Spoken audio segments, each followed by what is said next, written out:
Hey guys, it's Greg Alexander. Today I wanted to talk about a technique that you don't hear people really talking about too much anymore. It used to be real popular, but it's kind of faded away in favor of the drop shot, shaky heading, and things like that. So today I want to talk about split shotting.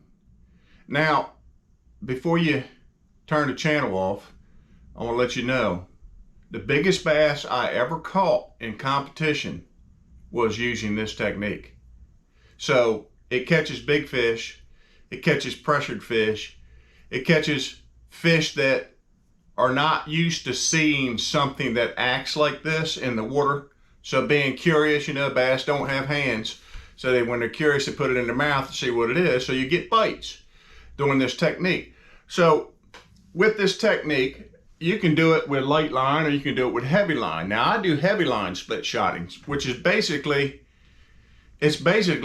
light line Carolina rigging is what I'm doing when I use this technique. And there's a couple ways to do it.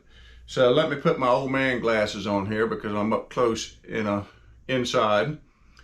This is 16-pound fluorocarbon on a bait casting rod. So what you can do is you can take a quarter-ounce bullet weight, even lighter if you're fishing shallower, a quarter-ounce bullet weight, and there's two ways to rig this. Well, there's actually three ways. You can use a toothpick and slide your hook onto the line. Let me see if I can do this here. And you can slide your not hook, you can slide your bullet weight onto your line, and then you slide your toothpick.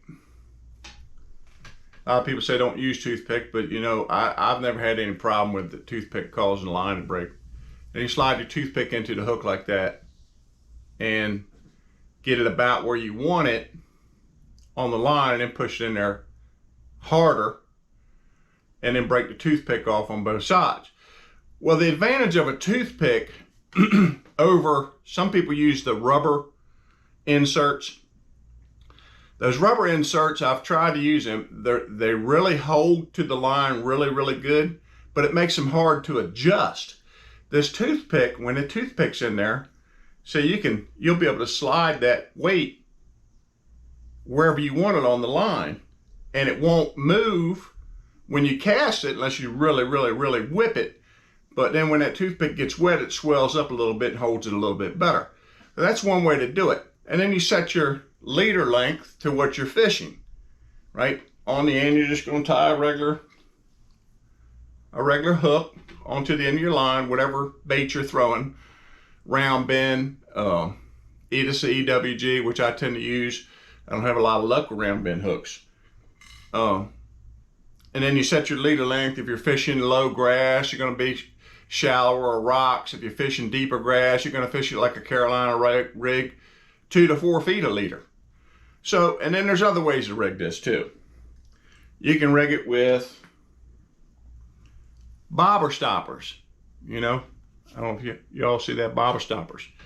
But if you rig it with a bobber stopper, you have to put two on there. You put one above the hook or above the weight and one below the weight, so that you can adjust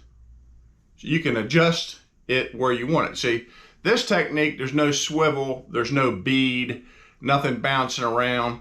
It's quiet compared to a Carolina rig. Carolina rig makes a lot of racket, and that's part of the deal with the Carolina rig, is that the weight is beating on the bead, and you're getting that little clicking sound. So this is more of a subtle presentation that you can use. Now with a bobber stopper, if you don't know how to use a bobber stopper, they come in these little rings like this. You stick your line through the little loop there. You can see it.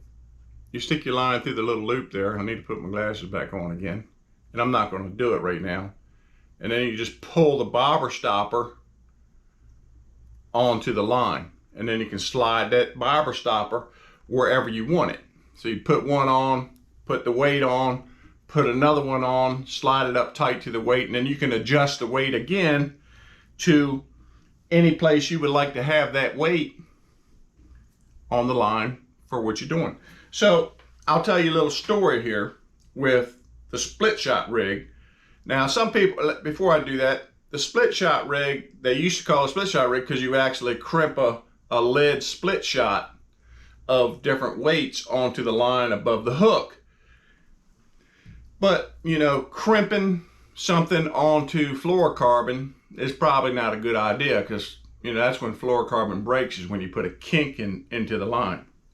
So it's much better to use a soft wooden toothpick or 2 bobber stoppers, or even a rubber insert if you know where you want your weight. If you know, I've done this, 2 foot leader works good for me, I'm going to use a rubber because it holds a little bit better than the toothpick.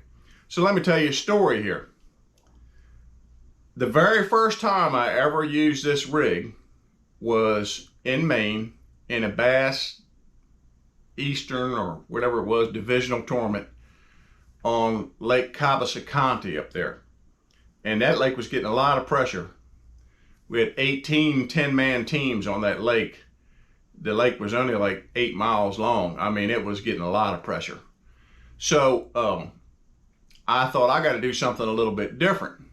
So I'd been thinking about this split shot rig, and the second day of the tournament, I had a decent bag, probably better than average bag, and I thought I got to do something different. So I had a little creature bait tied on Texas rig. And so I thought, well, I'm just going to split shot this. And so I slid the weight up the line. I already had it rigged. See, you could do this if you got Texas rig already rigged up.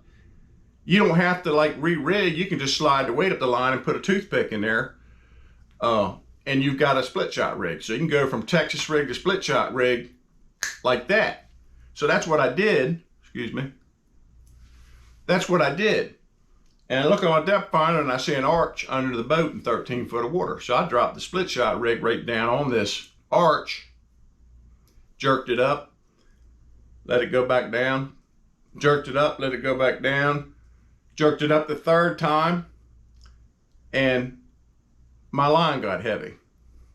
Set the hook, 7 pounds and change, fish that I caught on that split shot rig, which he's seen everything in the world, crankbaits, Carolina rigs, Texas rigs, everything. But when he saw that split shot rig, where it went up, the weight hits the bottom, and then the bait comes down behind it like that, really slow, kind of like a deep water Senko almost, he had to have some of it. And of course, I had the biggest bag of the tournament and the biggest fish of the tournament by doing that. So if you want to improve your game, if you want to give the fish something different to see than what they've been seeing, where, you know, they've seen every Texas rig, Carolina rig type drop shot, shaky head technique in the world, then throw the split shot rig at them and you will get more bites, you'll catch more fish, and you'll be a better fisherman. Hey guys, stay tuned for my next video coming up. I won't be putting out a technique video for about a week or better because I'm getting ready to go fish the Bass Northern Divisional Open on the Chesapeake Bay, and I'm going to put together a video of practice and the tournament and a recap of the tournament. So make sure you subscribe to my channel so that you'll get that. You don't want to miss that one. It's going to be a tough tournament, I think, but there'll be some big bags caught, but it's going to be a tough tournament for a lot of people, and we'll see how it goes. So stay tuned for that. Again, thanks for watching.